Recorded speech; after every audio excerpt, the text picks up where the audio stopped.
ሰላም ጤና ይስጥልን ውድ የአሮማ ሚዲያ ቤተሰቦቻችን፣ የሰዓቱን ዜናዎች እንደሚከተለው እናቀርባለን። አብራችሁን ቆዩ። ተኩስ አቁም እየጠየቅን ባለንበት ወቅት ዛሬም በድሮንና በሚሳኤል ድብደባ ተፈጽሞብናል ሲሉ ዘለንስኪ ተናገሩ። ሩሲያ ጦርነቱ ከተጀመረ አንስቶ ትልቁ የሚባለው ጥቃት መፈጸሟን የዩክሬን ፕሬዝዳንት ተናገሩ።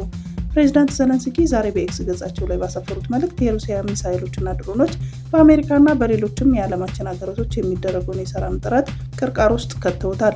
ተኩስ አቁምን እየጠየቅን ባለንበት ወቅት ዛሬ ከፍተኛ ሁኔታ በድሮንና በሚሳኤል ተደብድበናል። የዛሬው ጥቃት ከኪየቭ አንስቶ እስከ ኦዴሳ፣ ዲፕሮና ቸርኔቭ ድረስ የዘለቀ ነበር ብለዋል። እንደ ዘለንስኪ ገለጻ ሩሲያ ዛሬ የተኮሰችውን 315 ድሮኖች ሲሆን በተጨማሪም 7 ሚሳኤሎችም ይገኙበታል። ከሚሳኤሎቹ መካከል ሁለቱ ሰሜን ኮሪያ ሰራሽ ባላስቲክ ሚሳኤል መሆናቸውንም ገልጸዋል። ዘለንስኪ ሲቀጥሉ በዚህ ጥቃት መኖሪያ ህንፃዎችና የከተማ መሰረተ ልማቶችም ወድመዋል። በኦዴሳ የእናቶች ሆስፒታል ጭምር የሩሲያ ኢላማ ነበር። 13 ሰዎች ሲቆስሉ የሞቱትም አሉ። ለቤተሰቦቻቸው መጽናናት እመኛለሁ ብለዋል። ለዚህ ጥቃት ከመላው ዓለም አፋጣኝ ምላሽ ካልተሰጠ ሩሲያ ተመሳሳይ ጥቃት ልታደርስ እንደምትችል ጠቁመው ሩሲያን ወደ ሰላም ለማምጣት ከአሜሪካ እርምጃ መውሰድ ያስፈልጋል፣ ከአውሮፓም ከተቀረው ዓለምም ጭምር ጠንካራ የሆነ እርምጃ ይገባል በማለት ገልጸዋል። የኢትዮጵያ መንግስት ለ2018 ዓ.ም 1.93 ትሪሊዮን ብር ረቂቅ በጀቱን ማቅረቡ ተገለጸ። የገንዘብ ሚኒስትር አህመድ ሺዴ ዛሬ እንዳስታወቁት ወጪው የ10 ዓመቱ መሪ የልማት እቅድ ታሳቢ ባደረገ መልኩ የተዘጋጀ ነው። ይህ አሁን መንግስት ያቀረበው ረቂቅ ከ2017 በጀት አንጻር በብር ከተሰላ የ34.4 በመቶ ብልጫ አለው።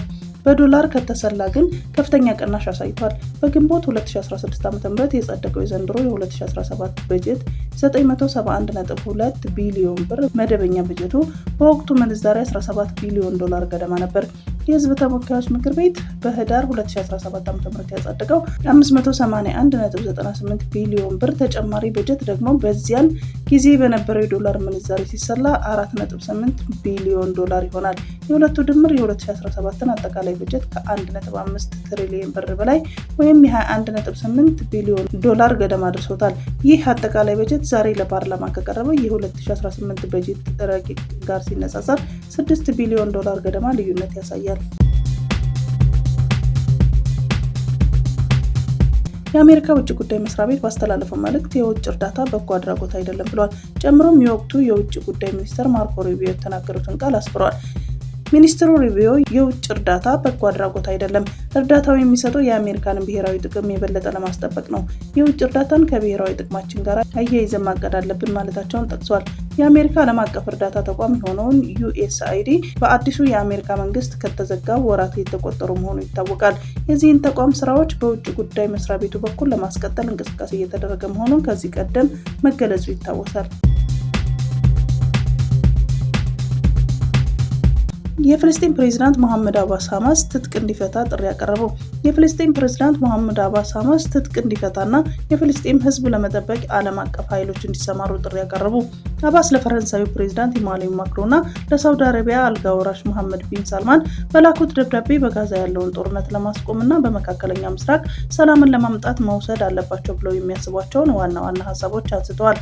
በደብዳቤያቸውም ሐማስ ከዚህ በኋላ ጋዛን አይገዛም፣ የጦር መሳሪያዎችና ወታደራዊ አቅሙን ለፍልስጤም የጸጥታ ኃይሎች ማስረከብ አለበት ሲሉ ማስፈራቸውን ፍራንስ 24 ዘግቧል።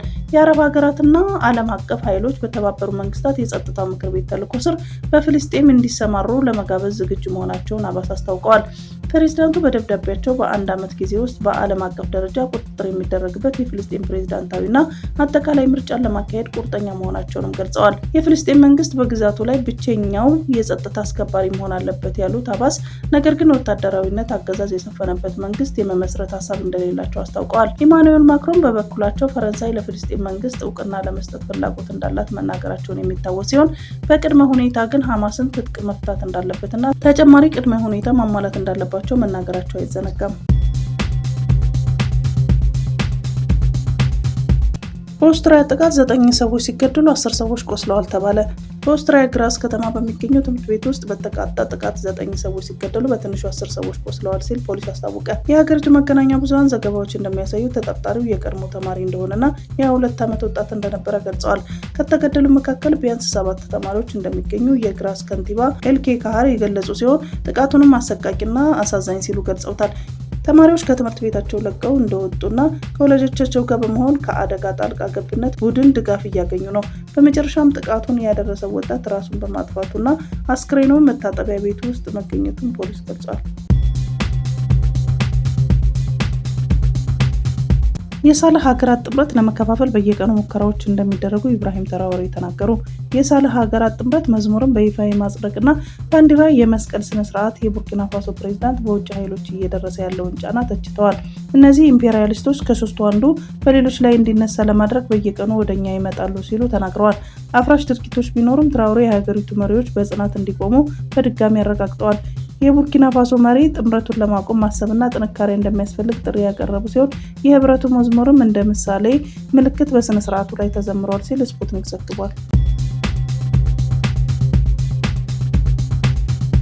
በናይጄሪያ የሚገኘው የኢትዮጵያ ኤምባሲ ጨምሮ 34 ኤምባሲዎች ያለባቸውን የመሬት ኪራይ ክፍያ ባለመክፈላቸው የመዘጋት አደጋ ተጋርጦባቸዋል።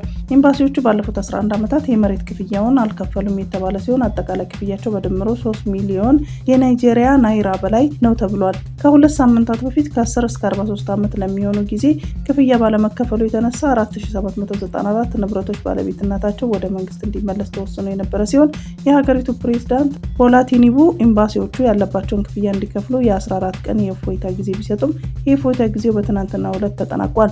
ከኤምባሲዎቹ መካከል የኢትዮጵያ፣ የሩሲያ፣ የቱርኪ፣ የጀርመን፣ የደቡብ ኮሪያ፣ ግብጽ፣ የሱዳን፣ የሳውዲ አረቢያ እና የስዊዘርላንድ ኤምባሲዎች ይገኙበታል።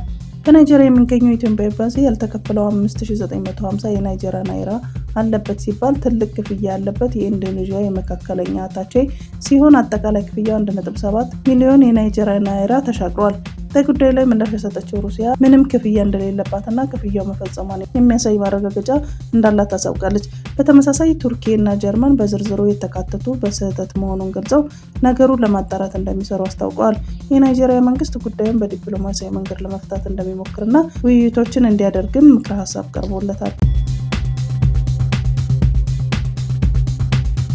የካሊፎርኒያ ግዛት አስተዳደር በፕሬዝዳንት ትራምፕ ላይ ክስ መሰረተ። የግዛቱ አስተዳደር ፕሬዝዳንት ትራምፕ የፌዴራሉን ወታደሮች በሎስ አንጀለስ በማሰማራታቸው የአሜሪካን ህገ መንግስትና የግዛቱን ስልጣን ጥሰዋል በሚል 22 ገጾች ያሉት ክስ በመሰረቱ ተዘግቧል። በክሱ ላይ የአሜሪካ ፕሬዝዳንት ከካሊፎርኒያ አስተዳደር ህጋዊ ፈቃድ ሳያገኙ የብሔራዊ ዘብ አባላት ማሰማራታቸውን ህገ መንግስቱ እንዲጥስ የተገለጸ ሲሆን እነዚህ እንዲያስወጣና ካሊፎርኒያ በገዢው ካርቪን ኒውሶም ቁጥጥር ስር እንዲሆን ጥያቄ ቀርቧል።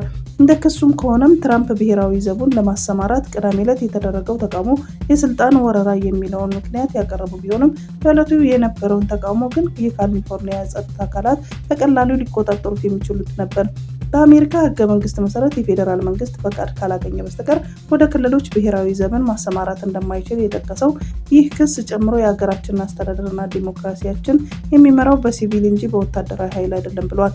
የካሊፎርኒያ ግዛት አጠቃላይ አቃቤ ቦብ ቦንታ ከዚህ ቀደም የፌዴራል መንግስቱ እንደ ትራምፕ ጣልቃ የገባ አንዴ ብቻ መሆኑን ገልጸዋል። በፕሬዝዳንት ሪቻርድ ኒክሰን ዘመን የፖስታ ሰራተኞች ያደረጉትን አመፅ ተከትሎ ፌዴራል መንግስቱ ግዛቱን ሳያማክር መግባቱን አውስተው ከ1965 ወዲህ ከካሊፎርኒያ ገዢ ፈቃድ ሳያገኙ እንዲህ አይነት ኃይል የተጠቀመው የመጀመሪያው ፕሬዝዳንት ትራምፕ ናቸው ብለዋል። ይህ በእንዲህ እንዳለ ትራምፕ ለምንም ብሔራዊ ዘብን ወደ ካሊፎርኒያ እንደላኩ ሲገልጹ ሎስ አንጀለስ ከመቃጠሏ በፊት ለመከላከል ነው ማለታቸውን ይታወሳል። ኖርዌይ፣ እንግሊዝ፣ ጣሊያንና ፊንላንድ ካለባቸው የቆሻሻ መጣያ ቦታዎች እጥረት የተነሳ በየዓመቱ በሚሊዮን የሚቆጠር ገንዘብ እየከፈሉ ቆሻሻዎችን ወደ ስዊድን ይልካሉ። 99.3 በመቶ የሚሆነውን የቤት ውስጥ ቆሻሻዋን ወደ ኤሌክትሪክ ኃይል የምትቀይረው ስዊድን ከቅርብ ዓመታት ወዲህ ደግሞ ከሌሎች ሀገራትም ማስገባት ጀምራለች። ስዊድን በተለያዩ ቦታዎች በተገነቡ 34 ቆሻሻዎችን ወደ ኃይል የሚቀሩ የማመንጫ ጣቢያዎች አማካኝነት 99 በመቶ ከሀገር ውስጥ የሚሰበሰቡ ቆሻሻቸው ወደ ተለያዩ የኃይል ምንጮች መቀየር ችላለች። ከዚህም በተጨማሪ ባሳለፍነው የፈረንጆች ዓመት 2024 ከተለያዩ ሀገራት ከ1.3 ሚሊዮን ቶን በላይ የሚሆን ቆሻሻ አስገብታ ከፍተኛ ኃይል ምንጭ ማግኘት ትችላለች።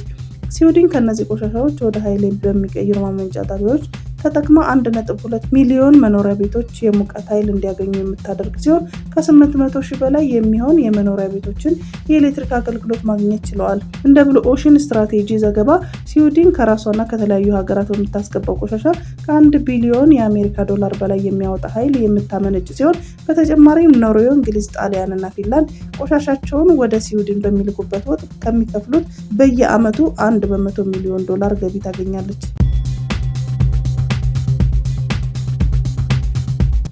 ቤልጅየም ነፋስ በመስረቅ ተከሰሰች።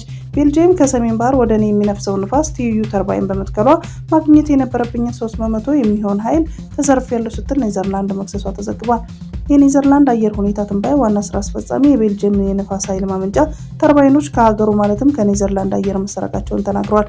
ዋና ስራ አስፈጻሚው ከቤልጅየም ብዙሃን መገናኛ ድርጅት ጋር ባደረጉት ቃለ ምልልስ እንደተናገሩት ቤልጅየም የነፋስ ኃይል ማመንጫ ተርባይኖችን ከኔዘርላንድ በፊት በመትከሏ 3% የሚሆን የነፋስ ኃይል ከኔዘርላንድ ይሰርቃሉ ብለዋል። የኔዘርላንድ አየር ሁኔታ ትንበያ ዋና ስራ አስፈጻሚ የቤልጅየም የነፋስ ኃይል ማመንጫ ተርባይኖች ከሀገሩ ማለትም ከኔዘርላንድ አየር መሰረቃቸውን ተናግረዋል። ዋና ስራ አስፈጻሚ ከቤልጅየም ብዙሃን መገናኛ ድርጅት ጋር ባደረጉት ቃለ ምልልስ እንደተናገሩት ቤልጅየም የነፋስ ኃይል ማመንጫ ተርባይኖችን ከኔዘርላንድ በፊት በመትከሏ ከ3% የሚሆን የነፋስ ኃይል ከኔዘርላንድ ይሰርቃሉ ብለዋል። ከነፋስ ኃይል መሰብሰቢያ መቅዘቢያ ማማዎች ተርባይኖች ጀርባ የሚላከው የነፋስ ፍጥነትም ሆነ የሚገኘው ግፊት አነስተኛ መሆኑን በጥናት ማረጋገጣቸውን የገለጹት ስራ አስፈጻሚው በሀገራት መካከል ግጭት እንዳይፈጠር የተሻለ የተቀናጀ ስራ እንደሚሰፍንም ጠይቀዋል።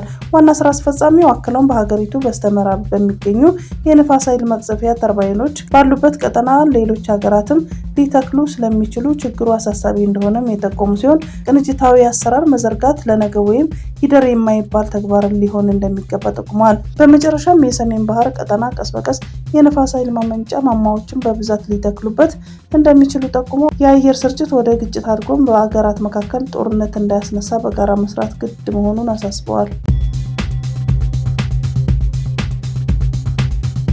ባህር ዳር ዘንዘልማ አካባቢ አንድ ሰው በዝንጀሮ ፈንጣጣ እንደተገኘበት የደረሰ መረጃ ያመለክታል። ከሳምንታት በፊት ሞያሌ የመጀመሪያ ሰው ከተገኘ በኋላ ጅማ ሌላ ሰው በሽታው እንደተገኘበት መዘገቡ ይታወሳል። ዛሬ ደግሞ ባህር ዳር ዘንዘልማ በአንድ ሰው ላይ ተገኝቷል። ግለሰቡ ሕክምና ላይ መሆኑን ታውቆ በበሽታው እስካሁን የአንድ ሰው ሕይወት አልፏል።